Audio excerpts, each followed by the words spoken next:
Welcome to LSS tutorial. Kolkata বিশ্ববিদ্যালয়ের ইতিহাস অনার্সের সকল স্টুডেন্টদেরকে এলএসএস টিউটোরিয়াল চ্যানেলে ওয়েলকাম জানাই। তোমাদের এই ভিডিওটা ফোর্থ সেমিস্টার স্টুডেন্টদের জন্য।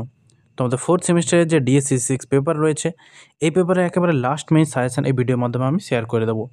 অলরেডি আমি তোমাদের এই পেপারে সাজেশন পোস্ট করে দিয়েছি। তোমরা যারা এখনও চেক আউট করোনি, অবশ্যই কিন্তু একবার চেক আউট করে নেবে।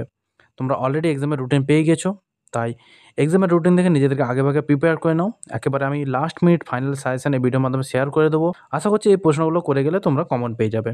তাই তোমরা যারা নতুন এসেছো অবশ্যই সাবস্ক্রাইব করে রাখো এবং নিত্য নতুন আপডেট পাওয়ার জন্য চ্যানেলটিকে ফলো করে রাখতে পারো। তাহলে আর বেশি দেরি করছি না, সরাসরি আমি মূল ভিডিওতে আসছি। তাহলে দেখো, আমি প্রথমে তোমাদের 20 মার্কসের সাজেশন নিয়ে আলোচনা করব। 20 মার্কসে আমি মোটামুটি 6 থেকে 7টি প্রশ্ন বলবো। এখান থেকে তোমরা কমন পেয়ে যাবে। তোমাদের কিন্তু 20 মার্কসের 3টি প্রশ্নের অ্যান্সার লিখতে হয়, থাকে 6টি।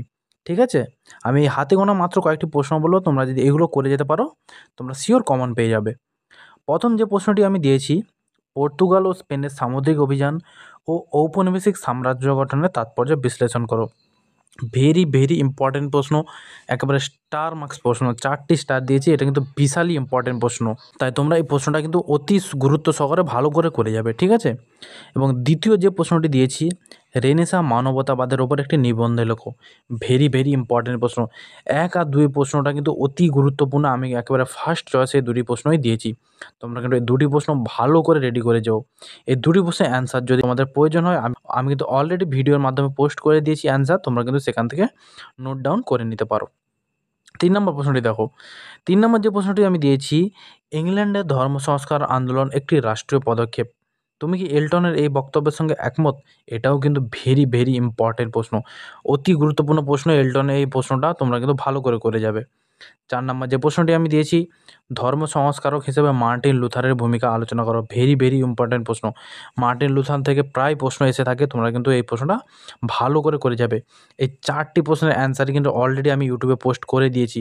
তোমরা কিন্তু অবশ্যই নোট ডাউন করে নেবে, তাই তোমাদের কিন্তু অ্যান্সার পাওয়ারও কোনো অসুবিধা নেই। ঠিক আছে, এছাড়া তোমরা যদি কেউ একেবারে পিডিএফ আকারে নোটস পারচেস করতে চাও, তাহলে আমার সাথে সরাসরি যোগাযোগ করতে পারো। আমি কিন্তু স্ক্রিনে অলরেডি আমার নাম্বার দিয়ে রেখেছি। কিন্তু অল্প দামে তোমাদের মধ্যে নোটস শেয়ার করে থাকি, তাই তোমরা অল্প দামে যদি পিডিএফ আকারে নোটস পারচেস করতে ইচ্ছুক থাকো, আমার সাথে সরাসরি যোগাযোগ করতে পারো। তারপরে প্রশ্ন দেখো কি দিয়েছি, সামন্ততন্ত্রের পতন সংক্রান্ত ঐতিহাসিক বিতর্ক সংক্ষেপে আলোচনা করো। এটাও কিন্তু ইম্পর্টেন্ট প্রশ্ন। সামন্ততন্ত্র থেকে প্রতিবারে প্রশ্ন এসে থাকে। ঠিক আছে, এটাও কিন্তু ইম্পর্টেন্ট প্রশ্ন। এই প্রশ্নটা যদি আমরা ভালো করে যেতে পারো, অনেক সময় টিকা আকারে প্রশ্ন আসে যে ডব সুইচি বিতর্ক আলোচনা করো।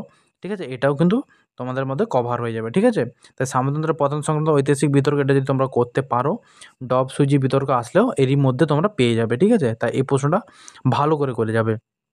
পরবর্তী প্রশ্ন দেখো 6 নম্বর, কেন ইতালিতে সাধারণভাবে ও ফ্লোরেন্সে বিশেষভাবে নবজাগরণ শুরু হয়েছিল? এটাও কিন্তু ইম্পর্টেন্ট প্রশ্ন। অথবা এই প্রশ্নটা অনেক সময় এইভাবেও আসতে পারে যে কেন ইতালিতে নবজাগরণ শুরু হয়? ঠিক আছে, এটাও কিন্তু ইম্পর্টেন্ট প্রশ্ন। এই ছিল 20 মার্কসের 6টি প্রশ্ন। এই 6টি প্রশ্ন তোমরা ভালো করে যাবে। আমি কিন্তু 90% তোমাদের বলতে পারি এখান থেকে তোমরা কমন পেয়ে যাবে।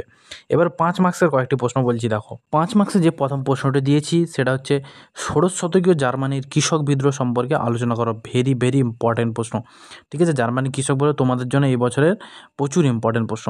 2 নম্বর যে প্রশ্নটি দিয়েছি, এনক্লোজার ব্যবস্থা কী অথবা এনক্লোজার ব্যবস্থা সম্পর্কে টিকা লেখো। তার সাথেই দিয়েছি বাণিজ্য বিপ্লব বলতে কী বোঝে? এটাও কিন্তু ইম্পর্টেন্ট প্রশ্ন। 3 নম্বর যে প্রশ্নটা দিয়েছি, অ্যানাবাপ্টিস্ট আন্দোলন সম্পর্কে একটি টিকা লেখো। তারই সাথে দিয়েছি হিউগ্যানট কাদের বলা হতো। ঠিক আছে, হয় অ্যানাবাপ্টিস্ট আন্দোলন না হলে হিউগ্যানট, এই দুটো প্রশ্নের মধ্যে থেকে একটা তোমরা কমন পেয়ে যেতে পারো। ঠিক আছে, তাই আমি কিন্তু পরপর দুটোই দিয়েছি। এই দুটো যদি তোমরা ভালো করে যেতে পারো, এখান থেকে একটা কমন পেয়ে যাবে। 4 নম্বর যে প্রশ্নটি দিয়েছি দেখো, জেন্ট্রি শ্রেণীর উত্থান সম্পর্কে একটি সংক্ষিপ্ত টিকা লেখো। ইউরোপে জেন্ট্রি শ্রেণীর উত্থান সম্পর্কে টিকা, এটাও কিন্তু ইম্পর্টেন্ট প্রশ্ন। ঠিক আছে, পরবর্তী যে প্রশ্নটি দিয়েছি দেখো, আদি শিল্পায়ন বলতে কী বোঝো? ভেরি ভেরি ইম্পর্টেন্ট প্রশ্ন। আদি শিল্পায়ন বলতে কী বোঝো? এখানের কিন্তু অধিকাংশ প্রশ্নের অ্যান্সার আমি কিন্তু অলরেডি ইউটিউবে পোস্ট করে দিয়েছি, তাই তোমরা কিন্তু অবশ্যই সেখান থেকে অ্যান্সারগুলো কালেক্ট করে নিও।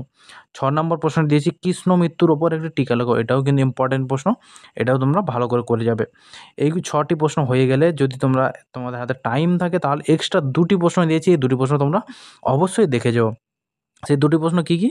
একটা দিয়েছে ইরাসমাস সম্পর্কে টিকা, আরেকটা দিয়েছে ইংল্যান্ডের ধর্ম সংস্কার আন্দোলনে রাষ্ট্রের ভূমিকা আলোচনা করো।